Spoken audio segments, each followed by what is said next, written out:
Hello, hello, crafty ones.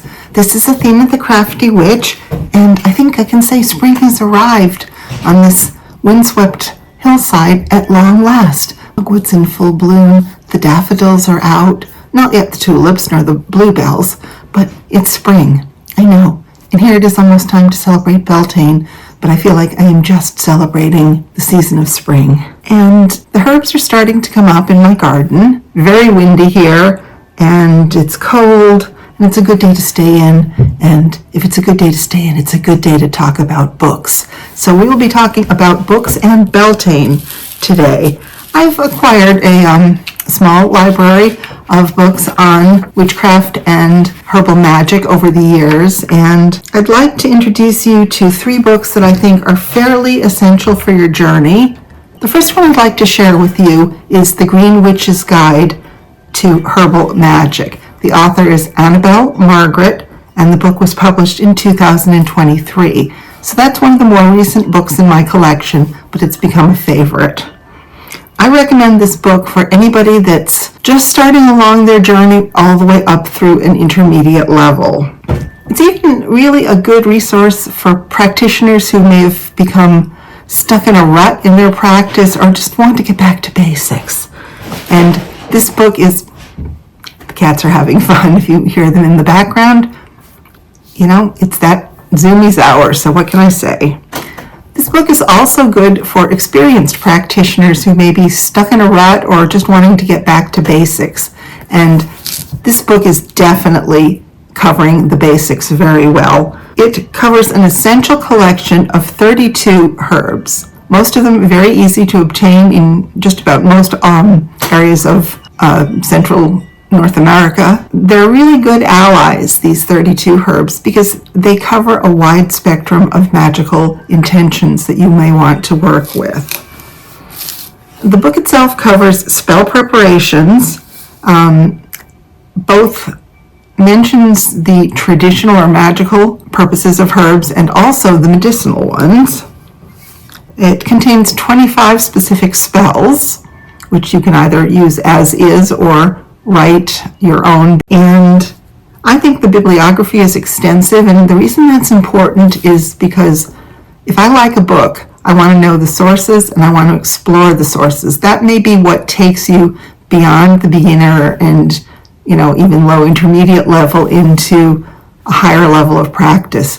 That not only do you want to read a book, but you want to read the books that inspired the books, which will lead you to more books that inspired the books. And then, you know, at the same time, form your own opinions about the herbs. And this book is available in paperback, ebook, and hardcover. The second book I'd like to discuss is A Wiccan Formulary and Herbal by A.J. Drew, and it was published in 2005. I consider this book an intermediate book.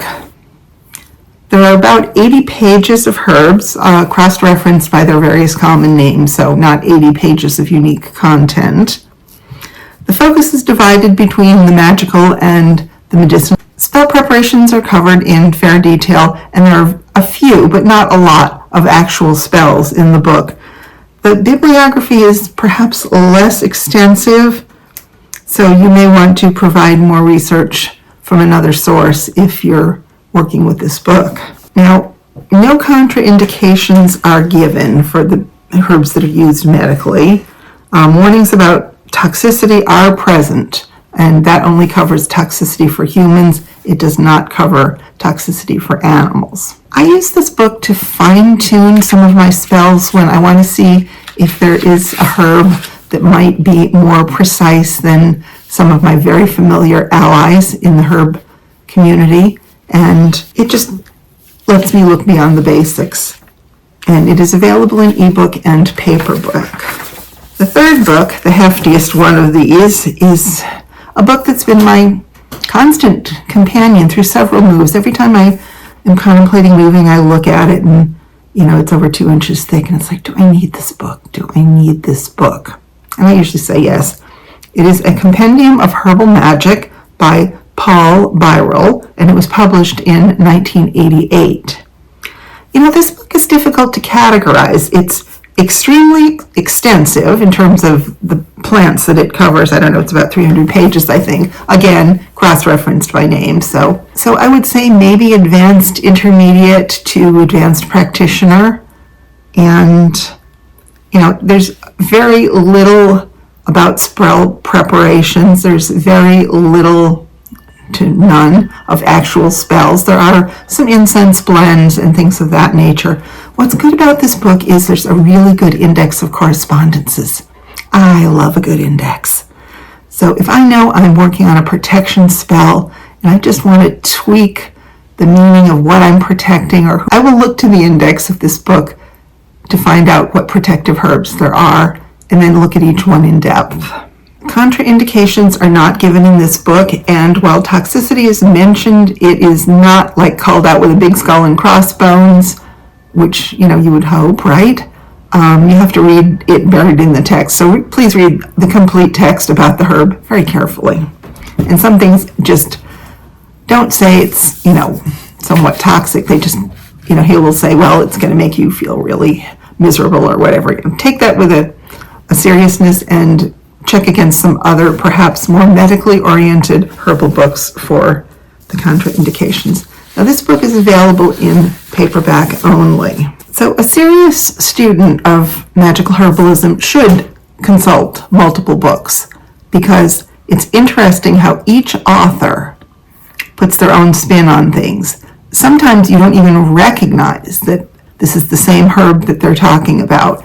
They may give different planetary associations.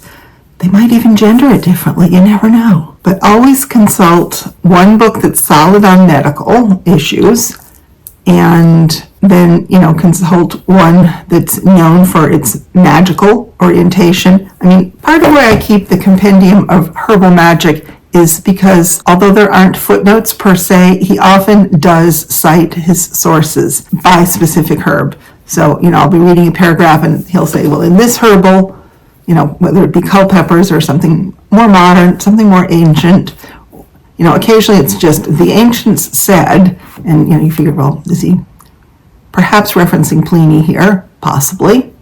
It's in the bibliography. That should give you a nice balance if you seek one book that's, like this, a little bit technical, a little bit dry, more about the plant than about the spells, and then have other references for your spells and put it all together and make it all your own, because we all interpret herbs differently. I am joined today by a good friend of mine. This is Mitchum. This is Mitchum's Black Peppermint, and peppermint is traditionally viewed as a masculine herb, and it is ruled by fire. Okay, that's interesting, Oh, love the smell of peppermint. But I think of it as a very cold, watery thing. Menthol, it cools you. Yes, if you brew it a little too strongly, it will tingle like mad and it may heat you, but when I'm thinking of making a bath tea for a hot summer's day, I always put a lot of peppermint in it. It's very well diluted. It's usually, steeped in hot water, and then that's poured among the tepid water because who wants to soak in hot water on a hot day? But I'll always put mint in that water, and that's not a fiery masculine herb at all for me. So your personal gnosis, if you will, is important. And just because the consensus may say it's something and you say it's something else, what do you do about that? Try using the herb with the intention that you feel is what its strength is. If it works, then maybe that's just something unique about your relationship with this plant. Everybody else does not have to agree with you. They don't have to feel the same way at all. But if it doesn't work, try using it the way someone else has had success. Find out what works for you. Oh no, Beltane or May Day is on the horizon, and I cannot think of anything that is farther from curling up with books on a cold, windy day. Beltane is about the heat, the passion. It can be a sensual holiday. It can be a romantic one. In fact, there's something that, I always hear about the aesthetics people going on about, romanticize your life, they say. Well, I know that in that context, romanticize would have the root roman or novel. And so, okay, make your life be like something you would read about in a book, but make sure you make it be that. That's the important thing. So when you are creating your romanticized life for a celebration of Beltane, keep it attainable and, keep it tied to the earth. And I think you'll be absolutely wonderful. What have I done with that holiday? Well, from dancing around a maypole in Central Park with my coven to walking the bounds of my land. That's an English tradition that you walk around the 4 boundaries of your land on the 1st of May. And I use that time to appreciate the land. It's a love song to the land. I also look for things that I can improve.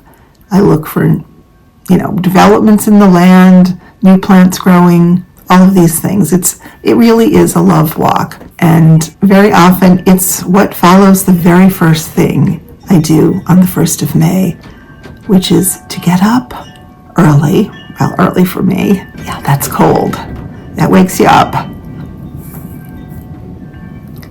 If you're more ambitious and in a private space, shed your night clothing and bathe your whole self in the dew. And I'll tell you one thing, if you are bathing your face in the dew when it is cold, put your hands on the grass, absorb the dew, think about it for a second, hold them up, and then touch your face. It's a lot warmer that way. Another thing that I like to do for the celebration of Beltane, and that falls under the romanticizing my life, and I think this has been the most romantic thing I've ever done, which was to have a picnic under the falling cherry blossoms by the coast with a special someone. Yes, we had petals falling in our tea, we had petals falling on our heads. It was just lovely. And it was totally attainable. Now up here, the cherry blossoms are typically not in bloom on the 1st of May, but I could change that to maybe having tea under the magnolia tree. And, an occasional petal will drop, but I also, if they've bloomed by then, could have violet sandwiches, which are delicious, a little peppery flavored, absolutely beautiful. Cream cheese is a nice thing to spread under them. I've always wanted to have lilac sandwiches, but unfortunately lilacs bloom much, much later here, near the end of May. So again, we don't have to celebrate the holiday on the day that tradition dictates we do. I know that tradition is based on the solar cycle, but I'm a little more of an intuitive person. And so celebrating, May Day, whether it be on the 1st of May or on the 7th, or on the day when the cherry blossoms come out, it's all within the realm of possibility. If you have the option, and can frolic naked in the woods at night, please do. It's lots of fun. If you don't, well, try and spend some time under the stars. I wish you a safe and meaningful Beltane. Stay safe in all ways. Practice your craft every day. And please like, subscribe, and comment. What is your favorite way to celebrate Beltane? I wish you well. Bye-bye.